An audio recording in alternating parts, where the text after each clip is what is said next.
Dear students, greetings to you. Now we are going to see the library management system case study.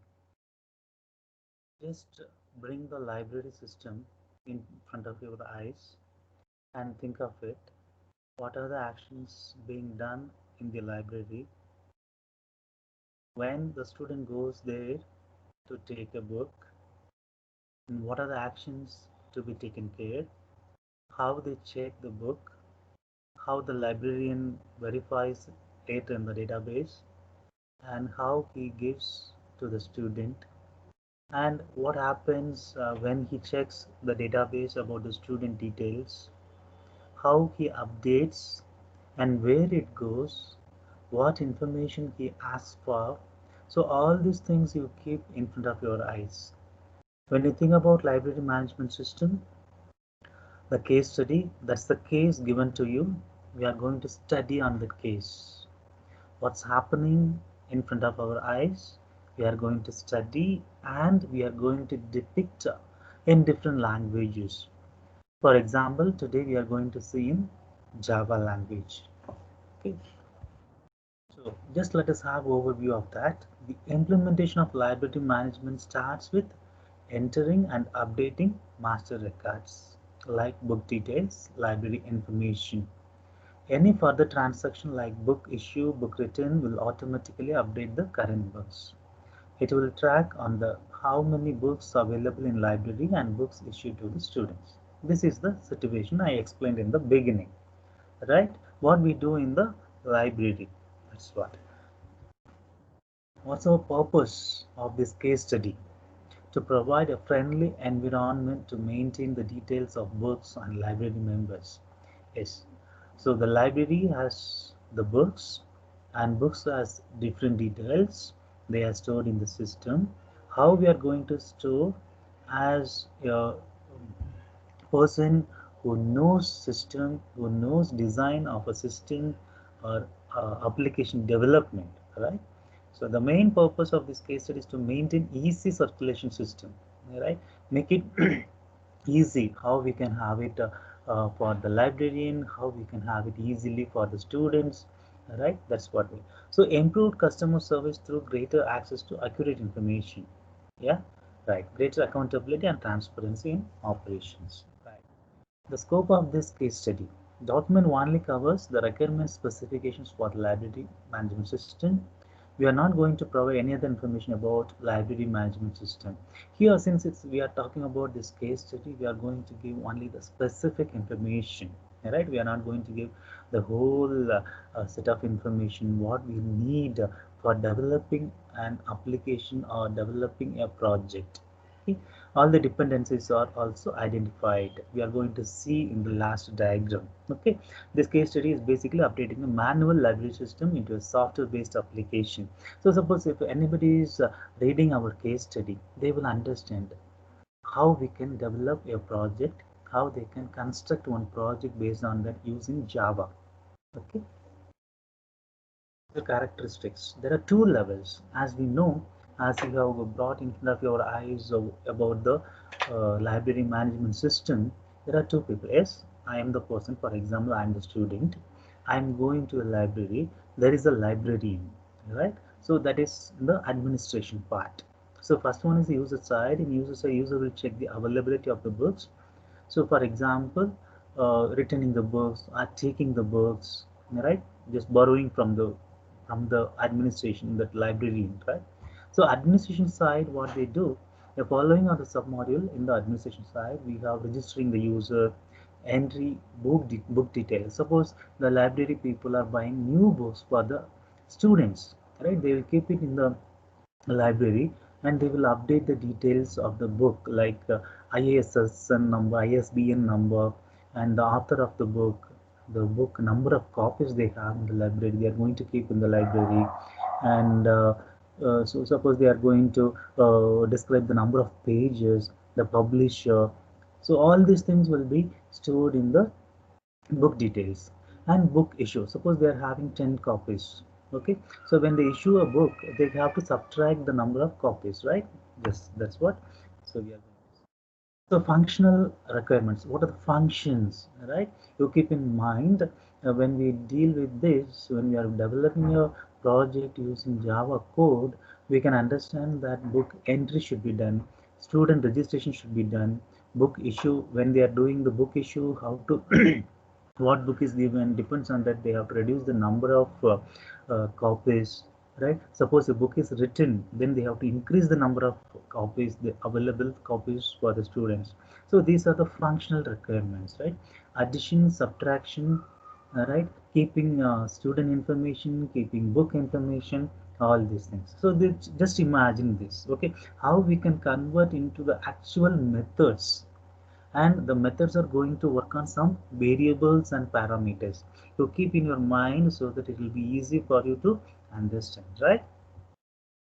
So the user requirements provides a graphical interface. Just imagine when we go to the library, the librarian will enter, right? Open a screen and enter the username, password, whatever it is, right? Or the first of all, that checking the books in the common level, right? Performing the required tasks such as create, update, viewing the details, allow user to view quick reports like book issues, written. So stock verification, right? What are the subjects? How many copies are available? Right, different categories, search facility based on different criteria in the depth, right? So okay, now let us see the use cases, topmost use cases what we can have in your case study, library management system case study.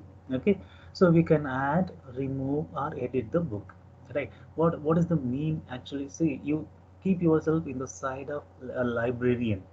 Okay, suppose your librarian is getting some 10 copies of Java programming book. Okay, so what he will do, he needs to keep all the details. First he has to add the publisher name, right?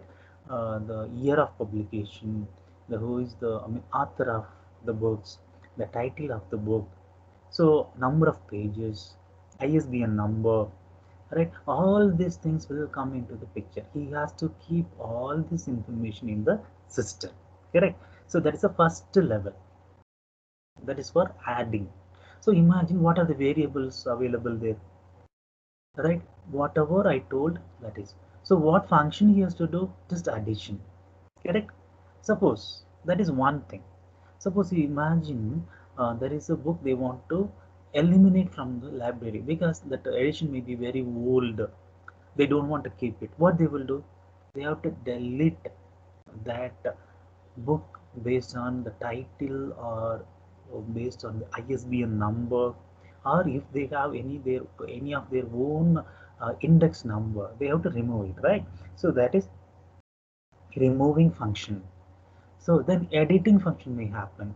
Suppose by mistake suppose they have missed something. They have missed out the number of pages, right? They have to add it, editing, right? So these functions are taken care, right? Where you can keep these functions, and the functions have to work, the methods have to work on some variables, right? What are the variables? As I told, the parameters about the book, that's all. So one class book can be the class which has some variables about that, and what functions can be done on that, correct? That is one level. So search the catalog, that is we can have another function. All right, so search books by title, author, subject. So that is one use case. Okay, we are going to use that case for particular purpose, right? So register new account, cancel membership.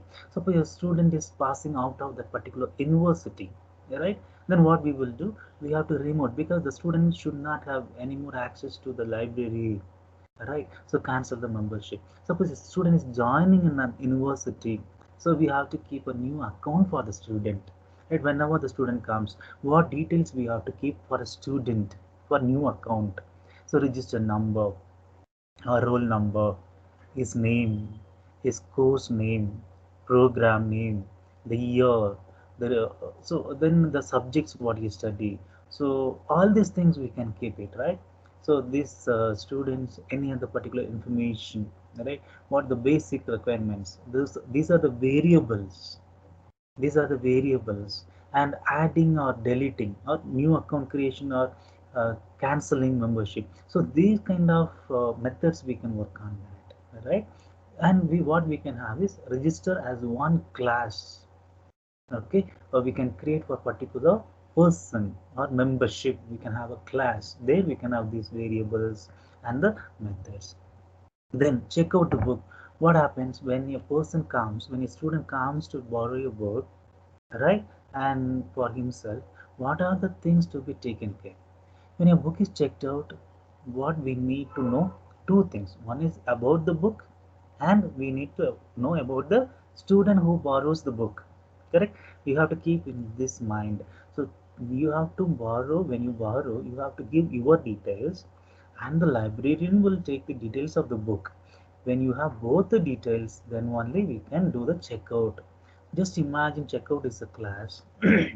Then you think about what are the classes to be inherited, both the classes, like you can have your student class or the membership class, and as well as the book class. Both should be inherited, but Java will not support multiple inheritance. Correct? So what we can do is one by one we can do, or we can have an interface. Okay, fine. So checkout book is the one particular process. Then reserve a book. Suppose when we check the book is not available, we can give a preference, we can give our preference to the librarian to keep the book for us. Again, there are also the book details as well as the student details come into the picture, right? Renew a book.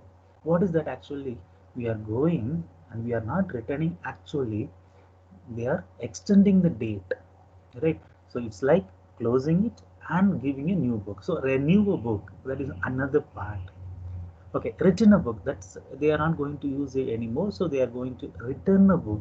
There also we need book details as well as the student details. Okay, so these things you can keep in your mind. Some more cases. So so library can be another class. Okay, central part of the organism for which this is has been designed, has been attributes like name to distinguish from any other libraries. Normally the universities will have multiple libraries, like in our Christ University you can take knowledge center, library 1, library 2. In different blocks we have, right? Even from the central campus we have library, and Kenkeri campus multiple libraries. Pune campus we have libraries, and the Delhi Lavasa campus we have libraries. So all are connected, right? And we have Banarkata campus, right? So this is about the library itself. Another thing, book, right? About the book, I have explained you very well all this information. Book item. Okay, we can have multiple copies. Each copy will be considered as a book item in our system. Right, account for student. That's what I explained you already, right? Two types of accounts in the system. One will be a general member and other will be a librarian. So library card. So each user, library user will be having a card, library card, okay, to identify the user. Like when you go inside that swiping in, right? Issuing or returning books. Book reservation also we have seen already. So book lending, right? Book lending. So these are the classes you can define. So the other cases I said, these are the top use cases. Okay, when you come here, what are the classes we can have for each use case, right? This is what I explained you already. Book lending, right? Managing the checking out of book items, catalog, then fine. Suppose your student is not renewing the book but just keeping it for a long time, right? Then author will encapsulate a book author details exclusively based on author, right? Even you may know that based on the author we can search, because some authors are very famous and they have written so many books, right? So this is author. The finally, so keep in mind, after keeping all these use cases, and for those use cases you have some classes, correct? So keeping it in mind, you come here, we will understand library management system. What we have: user type, username, password, login, then register, then we can log out. What are things we can do? See, with respect to user, that is one is staff and the student, correct? There are two types of users, we can have staff and student. Other one is account. The details will be there, okay, for the student account or faculty account. Book details, right? What functions we can have, right? Show due date, reservation status, feedback, book requests, renewal information. With respect to the librarian, their information, their verification, search. The library database, list of books, addition, deletion, all. See, these methods can be there. So what we do here now is first we find the use cases. What are the ways we use that case? Right? Who are the people using into that? What information they require, what variables, what data they need to work on it. Correct? So then we will come for the class definition. When you talk about the class, the variables as well as the methods. Okay, then that class, here just one small example, you see how user class is a common one which is inherited to staff as well as to student. Correct? See, that's what inheritance property is coming into the picture. Suppose you are dealing with calculation of fine in the account.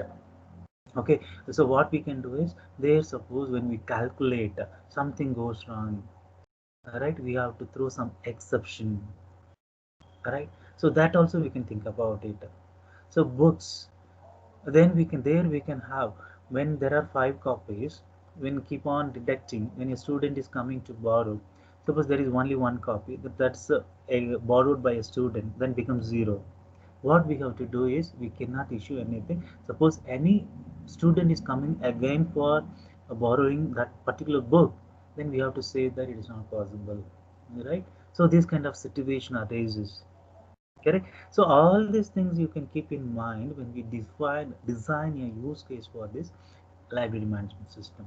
This is similar, this kind of analysis is similar in other cases. If you take student information system, if you take any kind of current situations, current financial situations, banking information system, think about the people, who are the people using that, and what they do, what use happens there, what are the cases, different situations, scenario, then what variables are being processed, and what method is required for that processing that particular variable. What kind of, suppose you are depositing, or you are withdrawing the money, or you are keeping it for a recurring deposit or fixed deposit, or you are taking a loan, and what is the percentage.